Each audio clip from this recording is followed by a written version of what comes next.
वालेकुम। अच्छा यार, अभी एक और मसला आ गया। अभी मैं बाहर आया हूँ तो यार बड़ा काम ख़राब हो गया, मुझे तो समझ नहीं आ रही। तो अभी मैं डॉक्टर के पास गया, वहाँ से मेडिसिन लेके आया। तो मैंने सोचा आपके साथ भी ये वीडियो शेयर करूँ। तो कभी कभी यार हम गोट जो छोटे लेवल पे गोट फार्मिंग कर रहे होते हैं, जो ये मसले मसाइल आ जाते हैं। लेकिन ये मसला ऐसा है कि आपने इसका फ़ौरन हल करना है, ठीक है। अभी मैं आपको दिखाता हूँ, ये देखें, ये हमारी बकरी है। इसको 4 मंथ स्टार्ट हो गया, लेकिन ये पीछे से इसने गंद सा फेंकना शुरू कर दिया, जैसे ब्लड टाइप होता है ना।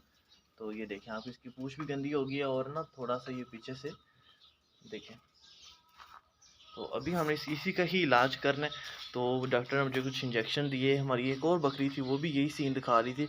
उसने तो गंदा सा ना नाड़ा टाइप वो निकाला हुआ था, थोड़ा सा मवाद ना, जिसको हम कह सकते हैं वो, जैसे ये कचलऊ टाइप होता है, जैसे मैला होता है ना, सोने के बाद बकरी बच्चे देने के बाद निकालती है, वैसा निकाला हुआ था इसने। तो मैं बड़ा परेशान हो गया। तो फिर मैं डॉक्टर के पास गया। तो वहाँ से मैं कुछ इंजेक्शन और कुछ मेडिसिन लेके आया। तो मैंने कहा मैं आपके साथ भी शेयर करता हूँ। तो हमने इसको ये फ़ौरन देना है, इसमें आपने डिले नहीं करना, वरना ये बच्चे गिरा देगी आपकी बकरी।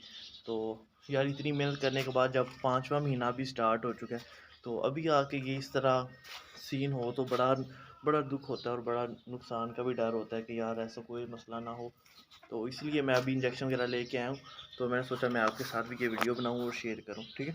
ये देखें, ये बकरी खड़ी हुई ढीली भी होगी आगे से थोड़ी सी। तो आप पीछे से देखें, ये देखें, इसने काफ़ी ज़्यादा गंद फेंका हुआ है और ऊपर से पूँछ भी सारी गंदी हो गई है।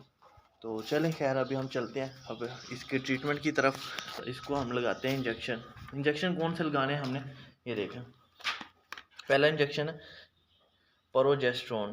प्रोजेस्टेरोन एक बेहतरीन और सबसे काबिल काबिल इस्तेमाल, मैं कहता हूँ हर कोई इस्तेमाल करता है, ठीक है।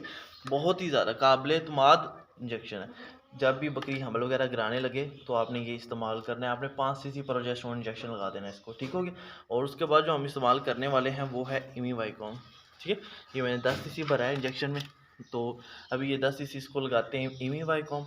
और उसके साथ हमने एक और लगाना है ट्राइबर्सन, वो एंटीबायोटिक होगा। आपने 5 cc इसको ट्राइबर्सन भी लगाना है। इमीवाइकॉम 10 cc। वो लोग ट्राइबर्सन भी 10 cc लगा लेते हैं, लेकिन बकरी की सेहत के मुताबिक लगाते हैं। तो मैं 5 cc ही रिकमेंड करूँगा, ठीक है। आपने वो लगाना है। तो अभी चले मैं इंजेक्शन लगा के आता हूँ, फिर आपको दिखाता हूँ। ये देखें, अभी देखें।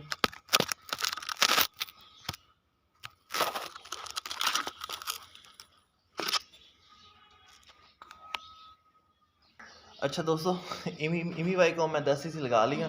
तो अभी रह गया प्रोजेस्टेरोन। अभी हम इसको लगाते हैं प्रोजेस्टेरोन, ताकि ये जो इसका बच्चे गिराने वाली है, मतलब जो इसमें हार्मोन्स, उसका जो रैम का मुंह ओपन हो जाता है ना, जिसमें होता है बच्चा, उसको हम रैम भी कहते हैं या उसको बच्चेदानी भी कहते हैं। उसका मुंह ओपन हो जाता है, उसमें प्रोजेस्टेरोन बड़ा ही बेहतरीन और बड़ा ही काबिल इस्तेमाल ठीक है। तो अभी हम इसको 5 cc प्रोजेस्टेरोन लगाते हैं, ठीक है। तो इंशाल्लाह अभी मैं प्रोजेस्टेरोन लगा लूँ, फिर आगे करते हैं। अच्छा यार, प्रोजेस्टेरोन भी लग गया। तो अभी रह गया ट्राइवर्सन। आपने बिल्कुल ऐसे ही 5 cc ट्राइवर्सन भी इसको लगा देना है, और आपने ये 3 दिन लगातार इस्तेमाल करना है। उसका ख़ास ख्याल रखना है ताकि इसको बकरियां वगैरह मारे ना, क्योंकि बाज़ दफ़ा ऐसा हो जाता है बकरियां मारती हैं, वजह से बकरी शुरू कर देती है, वो स्ट्रेस में आ जाती है। अब कमज़ोरी की वजह से भी हो जाता है। तो कमज़ोरी के लिए हमने इनको लगा दिया कौन सा, इमीवाइकॉम, ठीक है।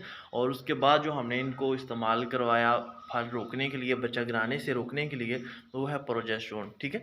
और उसके बाद हमने एंटीबायोटिक लगाया ताकि इसके वजाइना में, या वो कहते हैं जो बच्चे जाने का रैम का आगे मुंह खुलता है, उसमें अगर कोई इन्फेक्शन है तो वो ट्राइबर्सन इसको रिकवर करेगा, ठीक है।